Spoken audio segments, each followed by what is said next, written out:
Deus rejeitou Caim. Entende que a oferta só era algo que Caim carregava. Era o DNA de Caim. Então, naquele momento frustrado, eu quis... Fala pessoal, bom dia, bom dia. Estamos aqui iniciando mais um Pontes Podcast. E você que está entrando aqui agora, eu quero te dar as boas-vindas. Isso mesmo. Eu já quero te pedir um favor já nesse início. Uai, Lucas, você já inicia pedindo um favor? Cara, quem não pede, quem não chora não mama, né? Então já quero te pedir um favor. Pega esse link, envia para o máximo de pessoas possíveis. Envia para seus amigos, para aquele grupo de WhatsApp que você só manda piada. Manda algo construtivo agora para ele, sabe? Aquele grupo de amigos, da família, para que não só você, mas todos os seus amigos, familiares, pessoas que estão debaixo da sua liderança, possam ser impactados com o que nós vamos falar aqui hoje.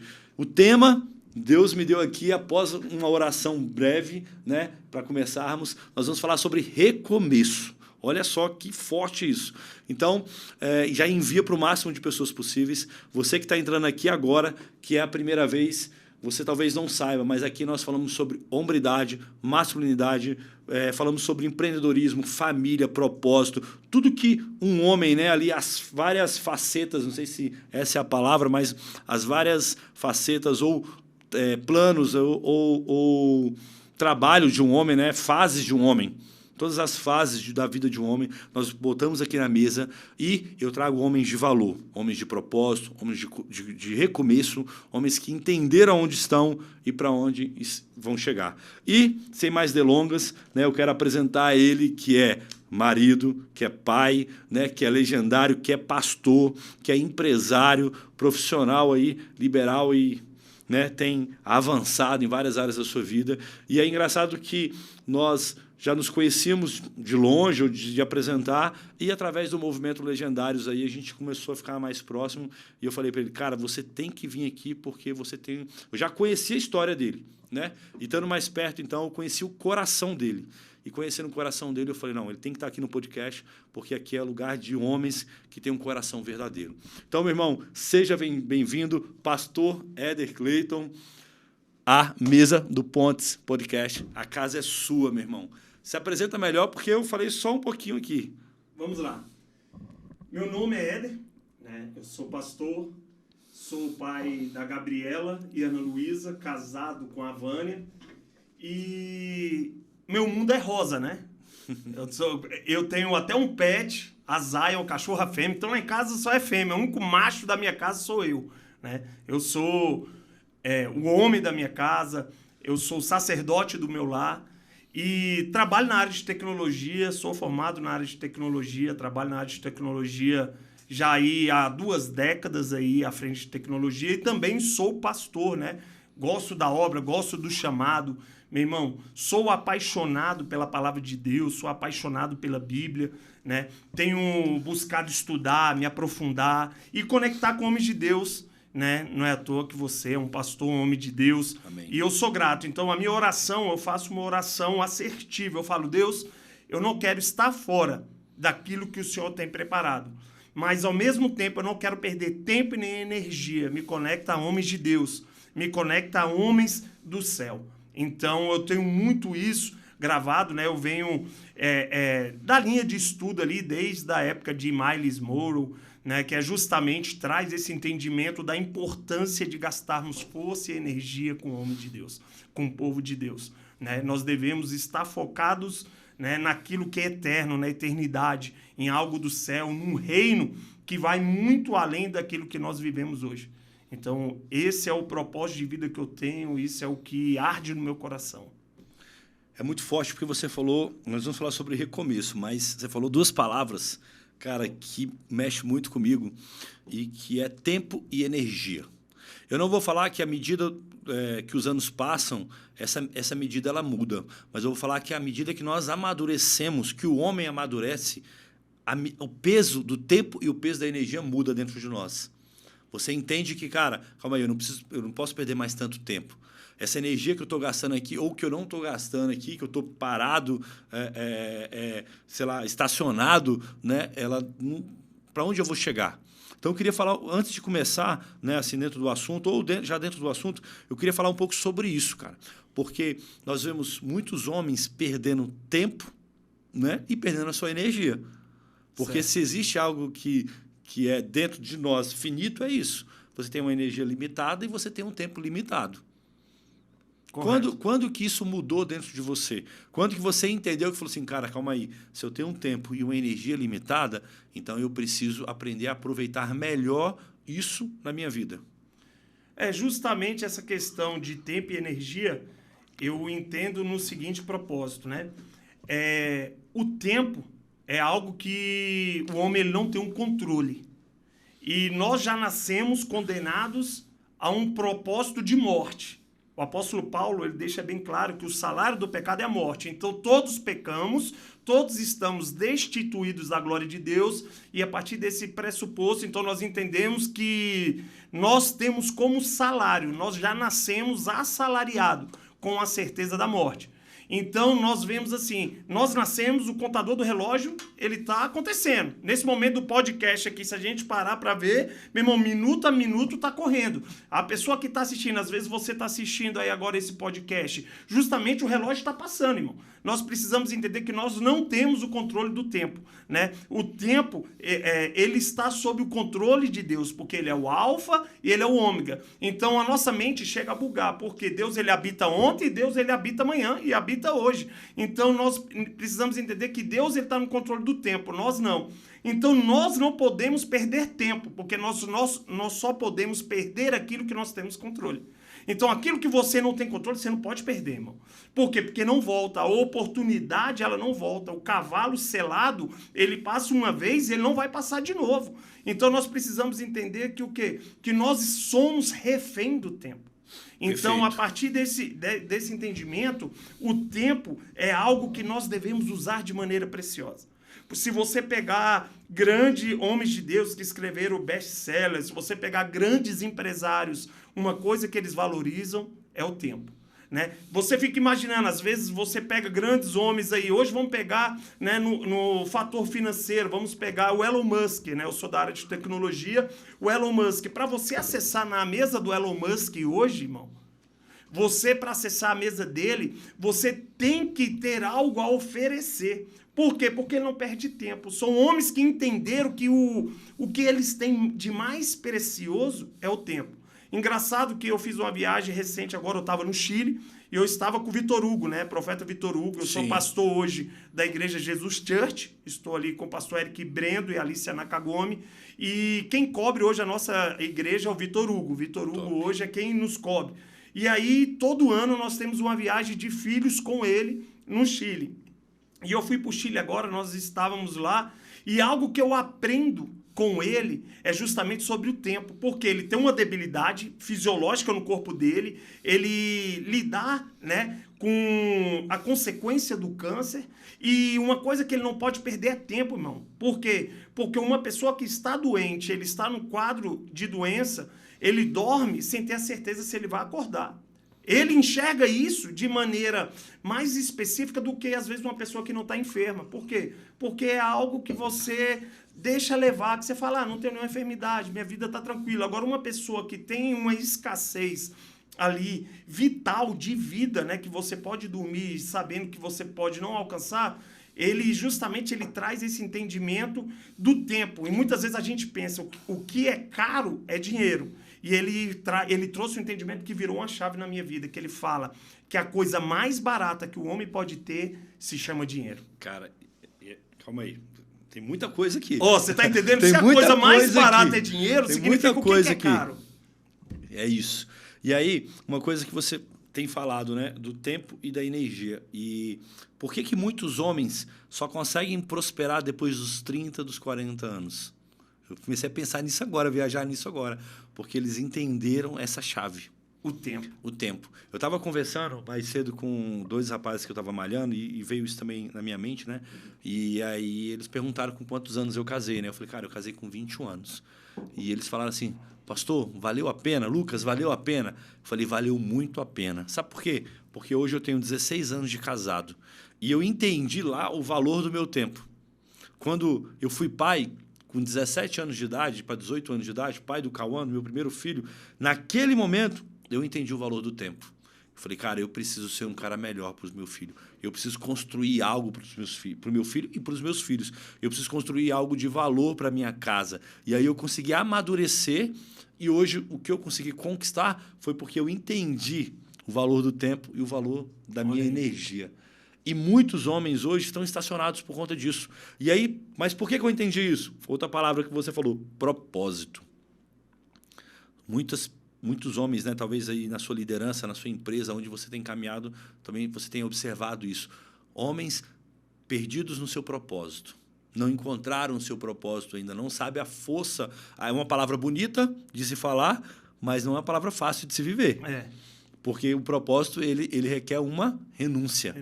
Diária, né? Cada decisão sua cada sim, você fala para alguém, você diz não para outra pessoa, entendeu? Então, para mim falar sim aqui para esse podcast, esse horário, eu tive que falar não pro meu filho agora do futebol. Chegou para mim e falou assim, pai, vamos jogar futebol? Eu falei, filho, agora eu não consigo porque eu vou gravar um podcast. Entendeu? Aí negociei com ele um outro horário. Mas é para cada sim que você fala para algo, você vai falar não para outro. E por que eu não tenho um peso no meu coração de falar não para o meu filho? Primeiro, porque ele está abastecido emocionalmente. E segundo, porque eu estou debaixo do meu propósito. Mesmo sendo de manhã ou tarde ou qualquer outro horário. Né? Então, aí você falou do Vitor Hugo, né? Cara, ele podia usar a doença para se vitimizar ou usar a mesma doença para escalonar aquilo que Deus projetou para a vida dele. Ele entendeu que mesmo as coisas ruins estão debaixo de um propósito. Show. Não é? Justamente. Cara, é muito forte isso. Por que umas pessoas não, com a mesma doença, né? A gente tem o Bispo Santiago também, né? Você conhece, passou pelo câncer aí, está passando aí, finalizando, graças a Deus, assim, por uma fase muito pesada, de realmente, cara, o médico fala assim, cara, você quis viver, por isso você está vivo. Uau.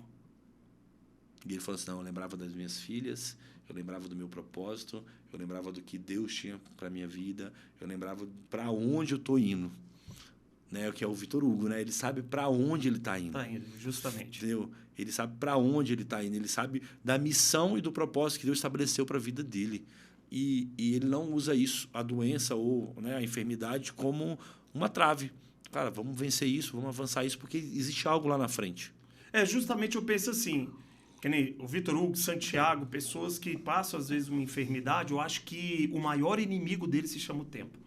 Por quê? Porque você está numa situação, né, no qual uma situação que você não tem o controle, e a partir daquele momento se aplica um protocolo, e aquele protocolo requer um tempo de recuperação. Você não sabe se o seu corpo vai reagir ou não, se ele vai reagir rápido ou devagar, se ele vai avançar ou retroceder.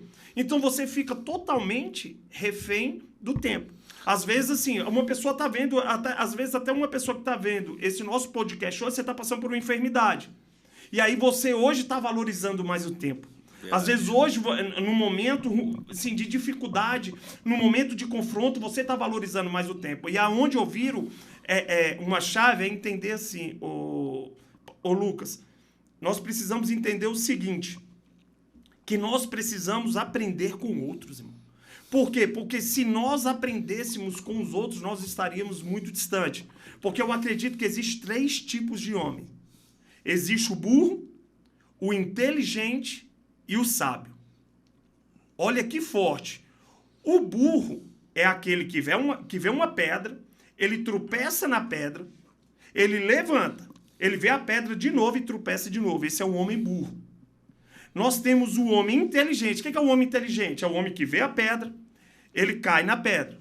Ele se levanta e vê a pedra de novo. E ele dá a volta e não cai na pedra novamente. Esse é um homem inteligente.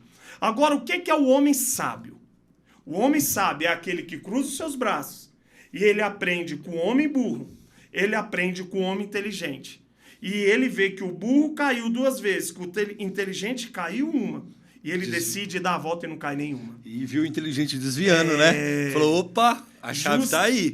Justamente o quê? Eu ia falar a mesma coisa que você falou aqui, cara. Eu já ia entrar nisso. Mas o que o sábio ele gastou que o inteligente e o burro não gastou? No tempo.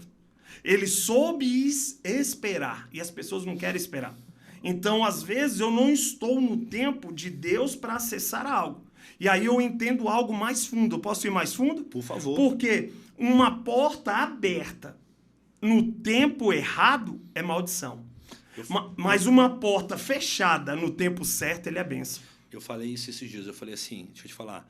Nem tudo que é de Deus para você. Já parou para pensar? Uau, verdade. Nem tudo que é de Deus para mim.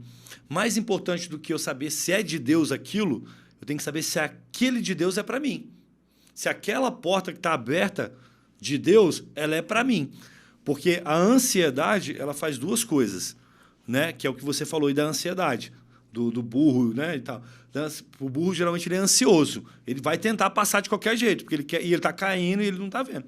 A ansiedade, o que ela faz com você? Ou você vai demais, ou você desiste. Ou te faz um desistente. Fala assim, meu irmão, nem vou, velho. Não dá. E trava, entendeu? Então, nós precisamos entender isso, cara. Cara, isso é de Deus? Beleza. Agora é de Deus para mim? Eu já busquei em Deus, já busquei sabedoria, já fui na multidão de conselhos, entendeu? Quando eu sento perto de um cara que eu vou perguntar... Por exemplo, hoje eu estava vindo de carro com um amigo. A gente foi fazer um negócio e o cara é uma grande referência para mim, o Bispo Maurício. Cara, quando eu sentei, que ele começou a falar uma chave, eu já liguei o gravador do celular. Já liguei o gravador... Blá, blá, blá, blá. Aí o que eu fiz? Cheguei, escutei, anotei, e teve algumas coisas que é particular, eu já apaguei. Já joguei na lixeira. Mas assim, eu já gravei porque eu falei assim, cara, eu não posso perder o que ele está falando. Eu não posso perder o que ele está falando, porque isso aqui é ouro. Vai ser assunto para um podcast, acho que para uma live aí, não sei, entendeu? Porque é ouro demais, entendeu? É verdade. Mas assim, nós temos que ter essa sacada, entendeu?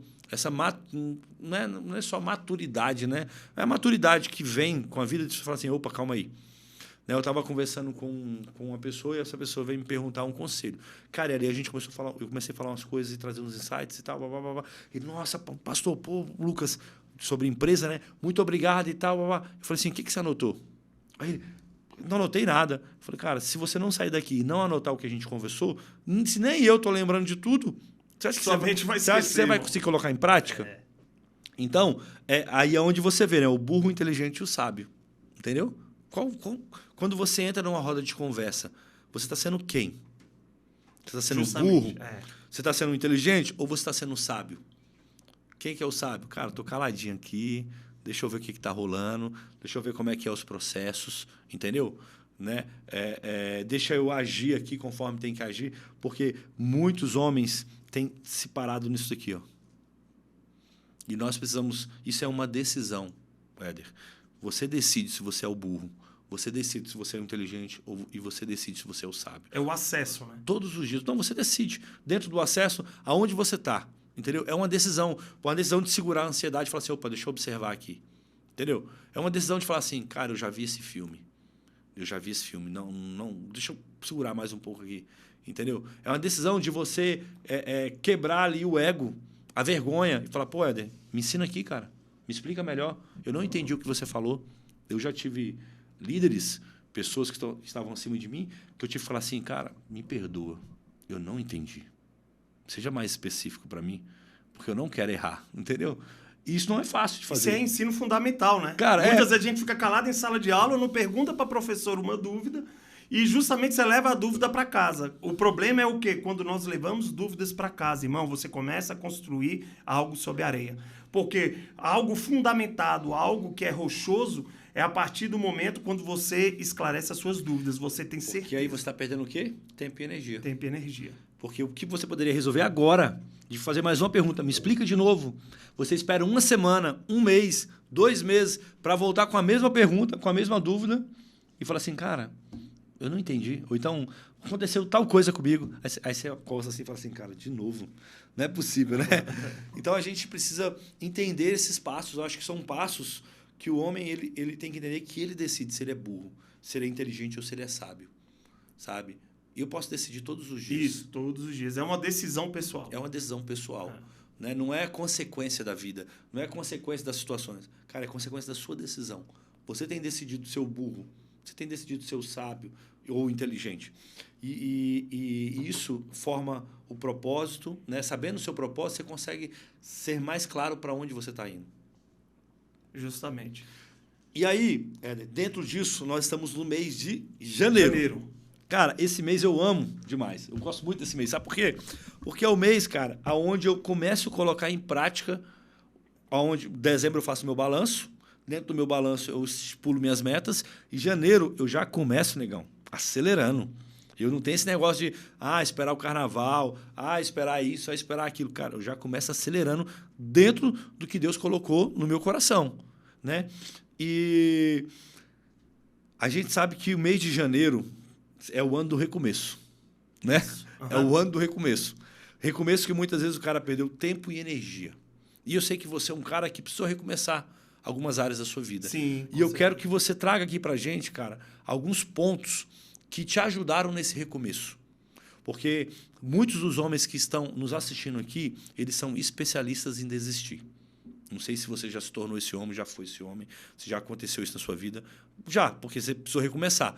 Mas, cara, quais são os pontos que nós precisamos nos atentar para realmente não desistir desse recomeço? É o recomeço da academia, é o recomeço de um relacionamento, é o recomeço de um ministério, é o recomeço de uma profissão. Não sei. O cara que está assistindo a gente aqui, talvez em alguma área ele esteja tentando recomeçar. Eu penso assim. Foi claro? Sim, foi claro. Todos nós, eu imagino assim, todos nós estamos vivendo um processo de vida. E nesse processo de vida, todos nós vamos viver o que Saulo viveu antes de se tornar Paulo.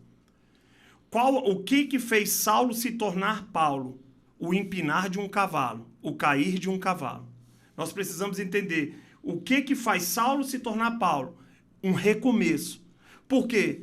Nós precisamos entender que o sumo sacerdote, quando ele chega a Jesus, ele fala, Jesus, eu estou velho. Será que eu quero ser salvo, eu quero ir para a eternidade, o que eu preciso fazer? E ele fala, você precisa nascer de novo. O nascer de novo é um recomeço. É você recomeçar algo que você construiu e muitas vezes a tua construção, a maneira que você levou, te levou a uma queda. E essa queda, ela precisa ser reconstruída. E sabe qual é o problema? Muitos caem, no momento que caem, ficam ali no lugar da sua dor. Paralisam, né? E paralisam. E justamente assim, eu vivi uma vida ministerial. Eu fui pastor. O meu pastorado, a minha unção, não foi pela Jesus Church. A unção que eu recebi foi pela Sara Nossa Terra. Eu até brinco, né? Eu falo, irmão, a igreja Sara Nossa Terra é a Harvard no apostólico, irmão. Eu falo porque eu já rodei tudo que é igreja, já fui em todos os lugares, e eu vim da formação da Sara. Então, eu sei a importância que a igreja Sara Nossa Terra foi na minha vida pela formação. Sim. Mas mesmo assim, meio à formação, a tua formação, o teu diploma não garante o teu sucesso. Boa. Porque você está numa turma de 20 formandos, os 20 não vão ter sucesso. O que vai determinar? É o que você faz com aquilo que você aprendeu. Porque o meu erro foi que na minha trajetória eu fui emocionado. Um homem emocionado é um homem que muitas vezes tem um diploma, mas ele fracassa no processo. Vou repetir. Um homem emocionado é um homem que muitas vezes ele tem uma formação, mas essa formação não garante. O que garante é o que você vai fazer no processo. Na prática, uma atitude de um homem emocionado. Um homem emocionado. Só para o cara se identificar. Um homem emocionado. Conseguir. É um momento... Vamos levar para o contexto de relacionamento, que todo mundo já teve uma namorada, já teve uma noiva ou já teve uma esposa.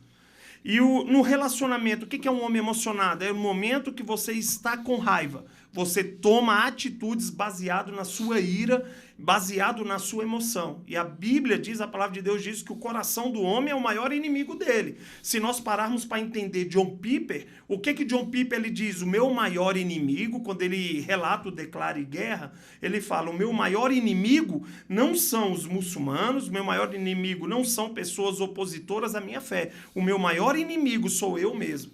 Então nós precisamos entender que o que nos leva ao fracasso é o nosso coração. Então a emoção do homem é uma pedra de tropeço. Então, a emoção do homem, eu discuti com a minha esposa, no momento que eu discuto com a minha esposa, eu fico indignado, e aí muitas vezes palavras ferem, eu machuco ela com a esposa, e aí vira aquela troca de insultos, e aquela palavra me machuca. E o homem emocionado, o que ele faz? No momento de ele pegar aquelas palavras, deixar de lado, ele parar e orar e buscar a Deus de maneira racional, meu irmão, aí a nossa mente vai longe. Olha só que forte. O que você faz com o seu maior inimigo? Com o teu maior inimigo. Você vence ele. Você vence ele. E quando você entende que você é o seu maior inimigo, você vai se vencer. Né? O que você faz para o seu maior inimigo? Né? Vencer ele. Você precisa ser melhor do que ele. Ser melhor do que ele. Então, o que eu preciso... Você precisa ser melhor do que você mesmo todos os dias. Todos os dias. Eu preciso acordar e falar assim, cara, eu preciso ser melhor. Não para minha esposa, não para os meus filhos, né? Não para o meu ministério, não para mim, cara. Para que eu possa vencer. Porque se eu for melhor para mim, assim, me vencer, cara, eu vou ser melhor para minha esposa, eu vou ser melhor. Porque você vai falar assim, cara, eu não vou atacar. O meu problema não é com ela. Entendeu? E aí, aonde a gente não é com eles. Aonde eu errei? Faz sentido, não é? Não, total. Porque eu vou me trazer para o contexto. Aonde eu errei na minha caminhada, né? Teve um momento que eu afundei o meu navio no meu primeiro relacionamento. Eu tive um primeiro relacionamento, um primeiro casamento. E eu falo de maneira aberta. Eu fracassei, falhei e separei. Eu vivi o contexto da separação. E no momento que eu caí, né? O momento que eu vivi o momento da separação, irmão... Naquele momento que eu estava caído, eu vi que era um fundo do poço. Acabei, separei, vou viver minha vida, larguei o meu pastorado, larguei meu ministério, voltei a fazer o que eu sabia fazer, voltei para o mundo, voltei para as drogas, voltei para a bebida, voltei para a prostituição, voltei para aquele contexto que eu tinha, né? E justamente... eu quero chegar no ponto que nós estamos trazendo aqui, que é o ponto da imaturidade. A partir do momento que eu fui imaturo, né? Eu fui covarde. Então, o homem emocionado é aquele homem que ele age pelo teu coração, ele age pelo que ele quer. Por isso que eu vejo, irmão, o apóstolo Paulo, ele é uma referência para mim. E ele, meu irmão, ele diz... que prestar um culto a Deus é um culto racional. O que é racional, irmão? Eu não quero ir para a igreja, mas eu vou. Eu não quero orar, mas eu vou orar. Eu não quero ler a Bíblia, mas eu vou ler a Bíblia. Entende o quê? Um homem emocionado no contexto de relacionamento que nós falamos é um homem que no momento que ele está com raiva, o momento que ele quer esculachar, o momento que ele quer chutar o balde, ir para boate, beber, pegar outras mulheres, ele quer ir para o contexto de vida que ele tinha antes, ele para, ele puxa o freio de mão e ele fala, ei, eu não vou ser emocionado. Por isso que um relacionamento, um casamento é para homens. O que é homem? Homem, ele passa raiva? Sim. Homem é um homem que ele chora? Sim. Homem é um homem que ele passa por pressão? Passa sim, mas é um homem que as suas ações não condizem com as suas emoções. Cara, eu estava malhando mais cedo com os amigos. E aí surgiu uma brincadeira que um deles tinha terminado o relacionamento e aquela coisa, vamos... Eu sou PhD nisso, viu? Pode falar pra ele me ligar. Não, um relacionamento, não casamento não, relacionamento e tal. E, pô, vamos arrumar uma namorada pra ele e tal, blá, blá, blá. Aí eu falei assim, não, beleza, a gente até consegue, mas primeiro você precisa virar homem, você precisa se tornar um homem. E aí ele, seja mais específico, me ajuda. Eu falei, tem certeza? Ele falou, tenho. Eu falei, então comece... honrando a sua palavra. Porque o homem emocionado, falando sobre o homem emocionado, que aí tem tudo a ver com ele, né? O homem emocionado, ele quer agradar todo mundo, ele diz sim para todo mundo, ele não se valoriza, ele não valoriza o trabalho dele, porque se você tivesse se valorizado naquela época, não fosse tão emocionado, você falou assim, cara, não vou voltar a viver essa vida, porque eu sei o que essa vida me leva. Justamente. Eu não preciso provar nada para ninguém, nem para minha ex, nem para o ministério, para ninguém, entendeu? E aí eu falei isso para ele, falei, cara, primeiro, honre a sua palavra. Porque um homem de verdade, ele honra a sua palavra. Falei para ele, você pode ouvir muitas coisas de mim, mas ninguém pode dizer que eu não honrei uma palavra minha. Seja ela ministerial, seja ela financeira, seja ela empresarial, entendeu? E seja ela da minha família. Certo. Porque eu zelo pela minha palavra, entendeu? Eu peso antes de falar. Eu, antes de pegar numa mão, eu penso antes. Que é o inteligente, né? Que é o sábio, né? O sábio, sábio ele aprende com o erro dos outros. Né? E aí eu falei isso para ele, eu falei, cara, a primeira coisa que você precisa é aprenda a honrar a sua palavra, porque quando você honrar a sua palavra, tudo vai mudar, a sua postura vai mudar, o seu posicionamento vai mudar, você não vai fazer um negócio, mesmo sabendo que você está perdendo, porque você está devendo emocionalmente para ninguém, você vai fazer assim, cara, eu não estou perdendo, estou fazendo um investimento. Pô, Éder, o estúdio aqui, sei lá, é R$500. mas eu vou fazer 250 Uau. para você porque eu sei que você vai me indicar. Tá aqui, usa aqui, entendeu? Isso. Não, não, vou fazer aqui porque eu tô devendo para ele. Não, porque é emocional. Não, calma aí, entendeu? Vamos separar as coisas. Então eu comecei a conversar isso com ele. Eu falei assim, deixa eu te falar uma coisa. Para de se vestir igual adolescente, cara. Você já é um homem de 20 e poucos anos. Por que você está andando com roupa igual adolescente? Verdade. Uma coisa é o cara de 20 e poucos anos que é um popstar, que usa a imagem para se vender. Nem vou dizer nada. É a linguagem dele. Isso. Agora você não, você é um homem. Só que você só vai conseguir se vestir como um homem quando você tiver palavras de homem. Porque aí as pessoas vão olhar diferente para você. Né, Lucas? Se você não tem uma linguagem, você não se veste conforme aquela linguagem, você não convive conforme aquela linguagem. E aí eu levo tudo para a Bíblia, eu sou meio maluco. Que é a onda do mar, né? O homem emocionado é o cara que é levado pela onda do mar. Pela onda do mar, pelas suas emoções, cara. As nossas emoções é justamente um grande mar, irmão. As nossas emoções, elas sofrem variação de tempo a todo momento. Porque os discípulos de Jesus, quando entram no barco, a água estava tranquila, irmão, senão eles nem tinham entrado. A água só ficou turbulenta, só houve tempestade no meio do mar. Porque se houvesse tempestade, nem no mar eles tinham entrado. Porque Pedro, ele é um profissional de pesca.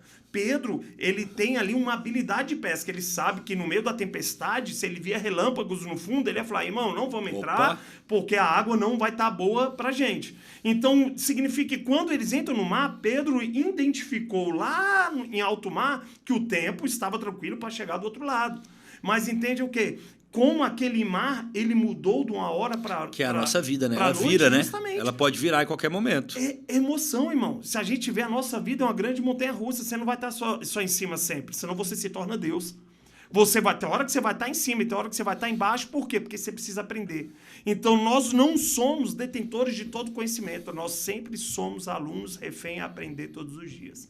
Então, entende? É uma grande roda gigante. E sobre a minha vida, justamente, eu era muito emocional. Eu era muito levado pelas emoções. Eu ouvi de vários líderes, né? Eu ouvi do pastor Luiz Carlos Júnior, que passou sobre a minha vida, do bispo Maurício Blois. Bispo Maurício Blois foi quem cuidou de mim mesmo no início. Por quê? Porque a pessoa que me ganhou para Jesus, aí eu vou entrar nesse contexto, foi uma pessoa que ela se afastou de Jesus muito cedo. E o bispo Maurício entrou na minha vida, depois veio o Luiz Carlos e veio vários outros, o bispo Alexandre Vitor, várias outras pessoas entraram ali justamente como direção. E todos eles começaram a trabalhar o que na minha vida? Inconstância. Porque é um grande mar. E eu era muito levado pela inconstância. Hoje, eu acessei o meu segundo casamento, mas para mim acessar o segundo casamento eu tive que me levantar. E para se levantar, irmão, aí eu vou entrar a fundo. Muitas vezes a gente tem um olhar crítico. A pessoa caiu, se afastou de Jesus, é porque ela não é apaixonada de Jesus, ela nunca conheceu Jesus. A gente vem com olhar de julgamento. Meu irmão, o dia que eu sempre fui de julgar, até o dia que eu precisei do perdão. Entendeu? Nós somos muito prontos em julgar, então eu não julgo hoje mais ninguém. Porque eu falo, irmão, o cara que cai, para ele se levantar... Não é fácil. Irmão, por isso que eu entendo, o cair é do homem, o levantar é de quem? De Deus. De Deus. Irmão, entende uma coisa, que só levanta o homem é Deus. O homem não consegue se levantar só. Não consegue. E eu falo porque eu passei pelo processo. Eu voltei para o mundo e para mim hoje ter êxito, tá no meu casamento, com a minha família, né? Eu me considero que eu fui o homem inteligente. Eu caí uma vez. Né? Davi, ele foi inteligente a vida dele. Por quê? Você vai ver, entre Davi e Saul, quem cometeu mais pecados? Davi. Saul. Não, perdão. Davi comete mais pecados. Correto. Sim. Davi cometeu mais pecados que Saul. Saul cometeu menos pecado do que Davi. Mas o homem que cometeu mais pecados, que é Davi, é o homem segundo o coração de Deus. Meu Deus, buga. Porque o homem segundo o coração de Deus é aquele que mais errou, mas ele era inteligente. Ele não era sábio. Sábio é o filho dele. Sim. Sábio é a próxima geração. Entende uma coisa, um homem, um inteligente, posicionado, ele vai gerar uma descendência de homens sábios. Uau. Um homem inteligente, quando ele se posiciona, a próxima geração vai ser uma geração de homens sábios. Porque o homem inteligente, ele erra uma vez só. Nós vemos o quê? Saul, ele peca pouco, mas ele comete o mesmo pecado várias vezes. Davi, ele peca muito, mas ele comete um pecado apenas uma única vez. E Saul não conseguiu reconhecer, né? Não reconhece. Ele foi jogando, né? Emoção. Ele foi jogando. Saul é um exemplo de homem emocionado. Foi botando a culpa em todo mundo. Homem emocionado. Não é à toa que ele olha para Golias e ele fala, não dá. Não dá. Não dá. Um guerreiro, um soldado linha de frente, e ele olha e fala, não dá. Porque ele ficou emocionado.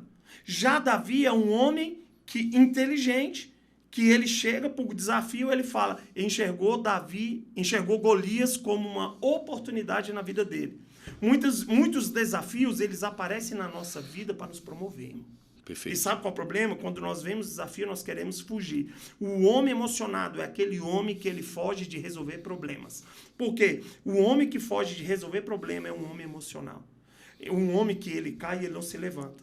Um homem posicionado é um homem que ele aprende a resolver problemas. Então, Davi identificou um problema. E aquele problema, entende uma coisa, o que fez Davi se tornar rei foi Golias. Porque Davi matou 10.000, Saul matou 1.000. E o fato da habilidade de Davi, de ele aproveitar as oportunidades, os problemas, para que ele pudesse ser promovido por Deus, Saul não aproveitou. Saul era movido e é muito medo, forte, porque quando você fez assim, Davi matou 10.000, né? Davi matou milhares, né? Na verdade, ele matou um só. Um só, que valia... Só que o posicionamento dele, né, empurrou o exército, impulsionou para que os outros pudessem matar. E aquilo veio, né, para ele, assim, né? As pessoas honraram ele debaixo do posicionamento dele. E uma coisa que eu já falei aqui é, cara, você só gera o que você tem dentro de você. Saul era um covarde e ele gerou um exército de covardes. E aí eu te pergunto, o que você tem gerado na sua família? Talvez você fale assim, o meu filho é um mariquinha, né? Meu filho é um frouxo. Já escutei isso, cara. Meu filho é um fraco, então minha casa é assim. Eu não entendo porque minha esposa tem isso ou tem aquilo. Calma aí. Você está gerando o que está dentro de você. Uau. Não tem como. Por que ninguém do exército? Por que precisou vir Davi de fora? Um marmiteiro, né? Que ele tá vindo entregar marmita. Garoto de recado. Um garoto de recado. Vai lá, leva a comidinha, pega as informações e traz pra gente. Não era isso? Uhum. Né? Marmiteiro, garoto de recado. Entendeu? Se posicionou. Porque, cara, não é unção, né? Mas o clima de covardia, de medo, de terror, de não aceitar a responsabilidade. Eu não vou aceitar essa responsabilidade. Se eu errar, como é que vai ser? E se eu morrer? E aí toda essa geração vai ser escravo por minha culpa, e eu vou ser escravo, tipo assim, todo mundo vai falar assim, fulano tá assim por conta, né? E aí o que aconteceu? Gerou um exército de covardes. Então, o que nós aprendemos com isso? Cara, não importa quantas pessoas estão debaixo de você, não importa quantas pessoas você comanda. Se você é um covarde, as pessoas vão ser covardes. Então, você só vai gerar o que está dentro de você. O que Saul fez? Ele gerou o que estava dentro dele. É um exército de covarde, porque ele era um covarde. Exército de pessoas que não estavam dispostas a assumir uma responsabilidade, porque ele não queria assumir uma responsabilidade. E é geracional. E aí, quando Davi se posicionou, falou, opa, calma aí, vamos entrar e vamos matar, o que ele fez? Ele impulsionou todo um exército. Né? Porque depois que Davi matou, a galera fugiu e o exército foi atrás, né? E aí matou milhares de milhares. Né? Então, isso é muito forte, porque nós precisamos, isso mostra a força, o poder que tem nas nossas mãos. Da nossa geracional. Nossa geração. Porque Saul gerou uma geração fraca. Todo mundo amarelou, irmão. Todo mundo amarelou. Porque Davi não era exército. Davi não era soldado. Não. Então, todos que estavam debaixo de Saul amarelou. Davi, se o percurso de Davi fosse diferente, se Davi tivesse sido aprovado no momento da listagem do exército, se Davi tivesse convivido como um soldado do exército e não cuidando das ovelhas, às vezes Davi também teria amarelado. Sim. Então, nós precisamos entender o quê? Você que está vendo o podcast, você que está assistindo, às vezes você está reclamando porque você não acessou uma posição boa ainda. Mas entende uma coisa, às vezes, poxa, eu estou sendo pequeno, eu não estou sendo grande. Às vezes, se você acessar essa posição grande, você pode ser contaminado com quem está dirigindo essa posição e você se limitar e só chegar até a posição grande. Entende uma coisa, você sendo pequeno hoje, mas nesse pequeno é onde você vai ter que desbravar, você vai ter que crescer, você vai aprender mais sendo pequeno do que sendo grande. Você sendo pequeno, na oportunidade certa, irmão, você vai ir além do grande. Aí você vai, meu irmão, viver o transbordo. Aí Davi, ele vira em Salmos, ele fala, ei, Senhor, faz o meu cálice transbordar na presença dos meus inimigos. Olha só, talvez você esteja se limitando porque você não está naquela mesa, naquela posição e achando que o seu treinamento é pior Do que aquele. Tipo assim, não, eu não vou conseguir porque eu não tô naquela mesa, eu não vou conseguir porque eu não tô naquela posição, eu não vou conseguir porque eu não tenho aqueles recursos, né? Justamente. X. E, na verdade, Davi estava sendo treinado, né? Para a melhor coisa, se posicionar diante de Deus e diante dos homens ali, né? E ele foi, cara, com o treinamento que ele tinha. Enquanto os outros estavam treinando com espada, ele estava treinando com o quê? Com funda, com pedra. Ele nem foi convidado para a festa de unção dele. Foi preparado um jantar no qual ele ia ser ungido e ele nem foi convidado. Não precisa. Mas você vê, estava sendo trabalhado, o trabalhar de um homem firme, de um homem que ele tem um recomeço, é de dentro para fora, irmão. Entende uma coisa? Foi quando ele era esquecido que ele matava ursos e leões. Quando ele era esquecido. Se ele tivesse ido para o exército, às vezes ele não tinha matado nunca nenhum urso nem um leão. Então, muitas pessoas justamente estão querendo pular processo. Irmão, eu falo com total convicção. Ou tá de olho na grama do vizinho. Cara, tira o olho do vizinho. Olha pro que Deus tem para você. E nós vemos o quê? Essas duas gerações. Saul... Se quiser café, fala, viu? Daqui a pouco nós vamos tomar um café. Saul, olha só o que Deus está trazendo para a gente. Saul, então com isso nós entendemos que enquanto Saul tem a coroa sem Deus, Davi tem Deus sem uma coroa. Nossa. E aí eu quero trazer esse entendimento. É melhor você ter uma coroa. Anota isso aí. É melhor você ter uma coroa sem Deus, ou é melhor você ter Deus sem uma coroa? Ei, presta atenção. Que nem tudo que brilha é ouro. Nem tudo que brilha é ouro, entende? Que é melhor neste momento você estar com Deus. E deixa de lado a coroa, porque quando você tem Deus, no momento certo a coroa vem para sua cabeça. É isso. E não é você que vai atrás da coroa, é a coroa que vem até você. Sabe qual foi o problema? Saul foi atrás da coroa. E Davi, ele foi atrás de Deus. E um homem emocionado, ele vai ficar olhando para a coroa. Ele quer a coroa, irmão. Ele quer a recompensa. Ele quer a coroa. Não, o que eu vou ganhar? Eu já escutei muito isso, cara. Mas o que eu vou ganhar? O que eu vou ter em troca? O que eu vou ter em troca? Né, nós estamos, né, em uma geração ou vivendo uma fase onde as pessoas elas só querem fazer ou só são estimuladas se tiver um ganho aparente, né? Tipo assim, não, mas o que eu vou ganhar? Não, mas e se eu fizer isso, o que eu vou ter? Elas não entendem, cara, o que elas estão construindo, a eternidade que elas estão construindo. Justamente. Entende uma coisa engraçada, olha o que você está falando, sobre questão de posicionamento, né? Você focar naquilo, na eternidade, mas ao mesmo tempo você valorizar e preservar o quê? O recomeço. Né? Nós estamos falando que justamente de homens posicionados, né? Se nós pararmos para entender a história, nós vemos quem recebe uma palavra de ir para Canaã, uma terra prometida, irmão, primeiro não foi Abraão, não. Se nós vermos a Bíblia, antes de Abraão receber a palavra de Deus, quem tinha uma palavra de chegar a Canaã foi Terá. Porque a palavra de Deus vai nos dizer lá em Gênesis que Terá, ele estava em Ur dos Caldeus. E ele recebe uma direção por alguém, irmão. A Bíblia não deixou clara qual foi a voz que falou com ele. Mas ali nós vemos Terá, ele tem 3 filhos. Entre ele, nós vemos o que é Abraão e vemos Arã. Arã morre. Então, olha só, um homem ferido, um homem emocionado. Ele foi ferido e ele recebe uma palavra para ele sair de Ur dos Caldeus e ir para Canaã. Porque Canaã, se a gente passar séculos depois, nós vamos ver um relatório de Canaã pelos 12 espias, que era uma terra, irmão, que para carregar um cacho de uva precisava de 4 homens. Era uma terra sobrenatural. Então, naquele momento, Terá, ele recebe uma palavra que era para ele ir para Canaã. E ele sai de Ur dos Caldeus para Canaã. Canaã, a parte onde ele ia habitar é Siquém, a parte norte de Canaã. O que é a parte norte de Canaã? A parte onde tudo que você planta brota a 1000 por 1. Né? A parte sul de Canaã, já próximo ali ao Egito, né? É justamente uma parte de escassez. Então, a parte norte era a parte próspera de Canaã. E aí, Terá sai. E quando ele chega no meio do caminho em Arã, olha que forte isso. Ele chega em Arã. E qual o nome do filho que ele perde? Arã. A cidade que ele chega no meio do caminho é Arã. O filho que ele perde, a dor que ele carrega, é Arã. Sabe qual é o problema? Nós, quando estamos abatidos emocionalmente e somos confrontados pela nossa dor, nós temos duas opções.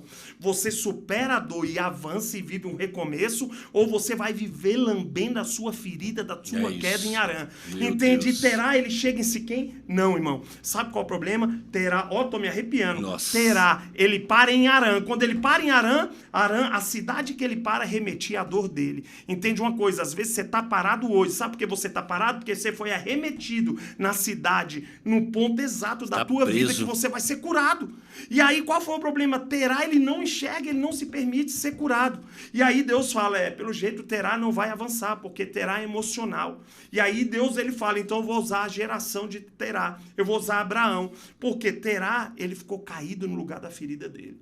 E eu entendo, porque quando eu caí, irmão, eu fiquei caído no lugar da minha ferida. Eu entendo Terá. Só entende Terá quem caiu, irmão. Só entende Terá quem foi ferido.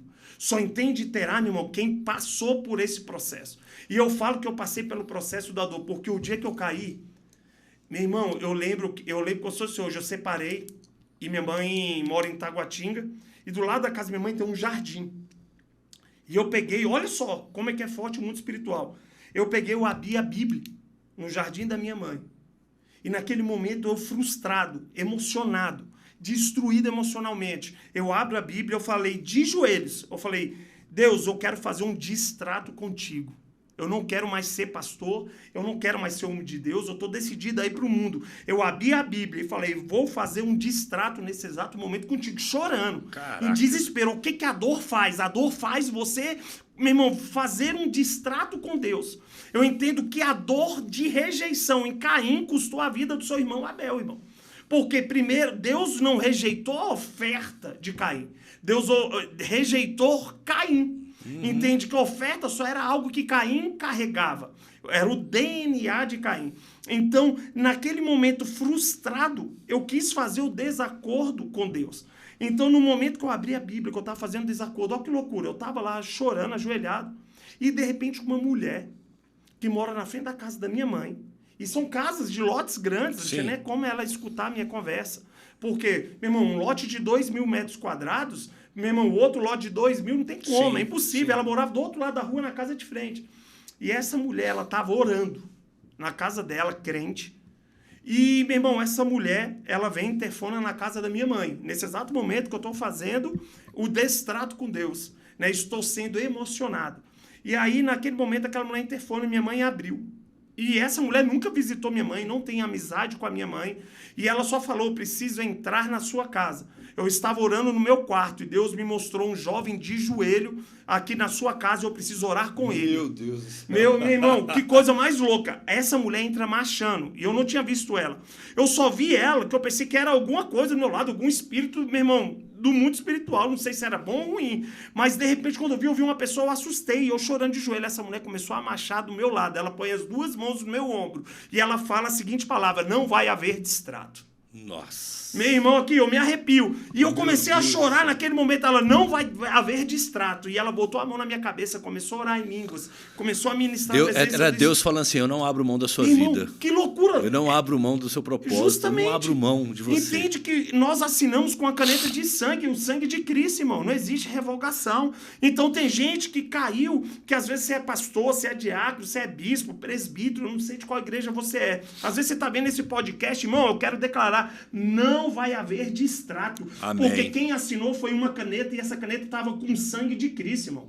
Entende Amém. uma coisa? Ah, eu era bispo, irmão. Se você era bispo, você pode, no momento da tua dor, ser como Ezequiel, dobrar a sua estola sacerdotal e botar debaixo da tua cama. Mas a unção que está sobre a sua vida, ela não sai, irmão. Amém. Ela te persegue. Porque quando eu estava no mundo, eu ia para as festas, encontrava discípulo. Olha só, quando eu estava no mundo, meu irmão, eu até tentar vender droga, eu tentei, tu acredita? Uma vez eu estava em Taguatinga, na CNF, falei, comprei droga, vou girar o dinheiro, agora eu vou virar o cara da boca. Eu comecei a empreender nesse ramo, eu falei, cara, vai dar certo. E aí eu comprei droga, gastei um dinheirinho que eu tinha, eu falei, meu irmão, vai ser a oportunidade. O primeiro cliente, estava eu, um rapaz do lado, que a gente conhece na noite, nem conhecia, esse cara armado, fazendo minha segurança, porque ele tinha droga. Aí ele com a droga, ele fazendo a minha segurança naquele momento, ele do meu lado, falou, tem um cara querendo comprar 10 gramas de cocaína. Eu falei, opa, agora vai ser bom. Né? Já vou quase eliminar a minha droga que eu tô aqui para vender. Poxa, era o que eu tinha. E aí, naquele momento, eu tô ali dentro do carro, esse cara, e um cara de fora falou, o cara vai entrar no teu carro para fazer a negociação. Eu falei, beleza. Esse cara entra, quando ele entra no banco de trás, eu não vou falar o nome para não expor ele, mas é uma pessoa, né, que era um líder da Sara Nossa Terra, que estava desviado. E ele entra no banco de trás e ele falou, oxe, é tu, pastor? Nossa. No momento que ele fala, eu olhei, assustei, eu falei, misericórdia. E naquele momento, o cara que estava armado, ficou sem entender nada, falou, oxe, tu é pastor? Uai, que loucura é essa, irmão? Eu falei, irmão, é uma história muito longa, você não vai entender, não, vai. E aí o cara que estava armado falou, cara, eu tô desviado, eu era diácono na Universal, velho. E aí, meu irmão, a gente começou a chorar dentro daquele carro e ali foi o dia que eu comecei a empresa e findei a empresa. Que aí eu comecei a chorar, o poder de Deus tomou aquele lugar, o cara também. Meu irmão, e eu falei, entende uma coisa, quando você tem um chamado nem para ser traficante, você presta mais. Não. E aí o que eu fiz? Eu abri a porta do carro, peguei aquela droga, joguei no chão, aí o cara que tava armado falou, irmão, tu vai jogar tudo isso no chão? Eu falei, irmão, eu não uso e ninguém usa. Entende uma coisa, ficou claro que o Espírito Santo, ele não quer que nós possamos avançar de maneira emocional. Então, assim, o meu emocional, irmão, eu fui tratado no mundo. Quando eu me afastei de Jesus. E aí começou o tratamento de Deus, de eu parar de ser emocionado. Entende? Aquele que cai, ele só consegue se levantar e seguir adiante quando ele permite o tratar de Deus. Aí eu volto lá no início. Saulo, quando ele cai do cavalo, ele teve que deixar de lado todo o seu eu, toda a sua vontade, toda a tua emoção, para ele começar a viver uma baseada. Ele teve que obedecer, né? Ir lá, receber a oração. Receber. E que loucura. E aí, nesse momento, no mundo sofrendo, meu irmão ali, e Deus foi me formatando. Deus foi formatando a minha emoção. Falou assim, cara, eu vou te fazer um homem forte. E aí eu trago para justamente, Terá fica. Aí Deus levanta quem? Abraão. Abraão para ir para Siquém. E aí, se a gente pegar a história de Abraão, irmão... Vamos lá. Primeiro ponto, emocionado. Emocionado. Segundo ponto, quero mais um outro ponto aqui. Emocionado. É um homem, eu falo, para ele se levantar, ele tem que vencer, ele tem que deixar de ser emocionado. O recomeço, ele tem que vencer o medo. Medo. Que é o ponto que eu ia entrar. Agora justamente. segura 1 minuto aí, 30 segundos que eu vou no banheiro e já volto. Eu nunca fiz isso, mas, cara... Pega o ponto-chave. Né? Uma geração de homem emocionado, ele vai passando insegurança, irmão. Saul passou insegurança para o exército. Terá passa para Abraão o quê? Insegurança. Abraão, ele tem algo para ele vencer agora, que é o medo. Sair do meio de uma terra que você nunca viu. E não, sair da terra que você vive, uma terra de conforto, porque Arã era confortável, irmão. Já vivia um tempo ali. Então, lugar de confortável, às vezes na tua empresa você está vivendo um momento de conforto. E às vezes você arriscar, criar um plano para você crescer profissionalmente, criar um plano, aquele que está namorando, para ele casar, irmão, ele vai vencer um gigante. Você vai entrar numa terra que você não imagina. Porque são pessoas de duas culturas para viver e se tornar uma só cultura. Não, e aí você pensa assim, cara, eu me movimentei e nesse movimento... Pode dar errado? Eu perdi meu filho. Pode dar errado. E isso, o que ele pensou? Será que eu, até Siquém, eu não posso perder Abraão e mais o outro? E aí eu ficar sem filho nenhum? Olha só que você tem que vencer suas feridas. E vencer o medo requer isso. E Abraão, ele sai e ele chega em Siquém.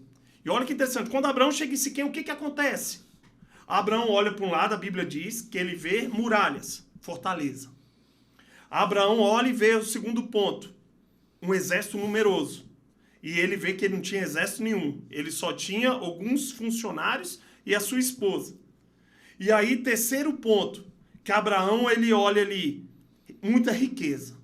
Mas o que ele pensou? Para que eu possa acessar essa riqueza, irmão, eu vou ter que entrar numa batalha, vencer um exército numeroso e uma cidade fortificada. Acessar um ambiente e dentro desse ambiente o que tem nele, né? Não, mas ali foi o lugar que Deus deu para ele. Sim. Mas sabe qual é o nosso problema? É que muitas vezes nós estamos pensando e analisando com nossos olhos e não com os olhos da fé. Entende uma coisa, a palavra de Deus diz em Juízes que 4 leprosos se tornaram milionários de uma hora para outra. Porque Deus, ele coloca o exército inimigo para fugir e deixar todas as riquezas ali naquele acampamento. E 4 leprosos chegam e se tornam milionários, irmão. Porque uma riqueza de um exército entregue, Sim. aqueles 4 leprosos se tornam milionários. Por quê? Porque eles decidiram vencer o medo e avançar contra um exército numeroso. Naquele momento, se Abraão tivesse a visão dos 4 leprosos, pensando, se Deus me trouxe até aqui, irmão, se tiver que morrer aqui, eu vou morrer. Mas se tiver que cair fogo do céu, Deus vai fazer cair fogo do céu, vai eliminar todo mundo e eu vou ser contemplado. Essa carta do consórcio é minha, irmão. E, meu irmão, eu só tenho uma oportunidade. Então, eu vou me posicionar, mas não. Com medo, o que a Bíblia diz? Que ele sai de Siquém e vai para o meio de Canaã, para a zona central de Canaã, não a parte norte de riqueza. Esse é o nosso problema. Muitas vezes nós estamos ali na posição onde nós vamos crescer, mas o medo nos leva para o lugar de mais tranquilidade, porque nós queremos conforto e não desafio, irmão. Por isso que poucas pessoas vão ser milionárias. Por isso que poucas pessoas vão conseguir a casa própria, o carro próprio, sabe? Porque são pessoas que são emocionadas, que têm medo de se arriscar. E são pessoas que vivem na tua zona de conforto. Eu conheço gente que fala assim, eu vou financiar uma casa há 30 anos, tá doido? Mas o cara tá 30 anos pagando aluguel. 30 anos Olha pagando só. aluguel.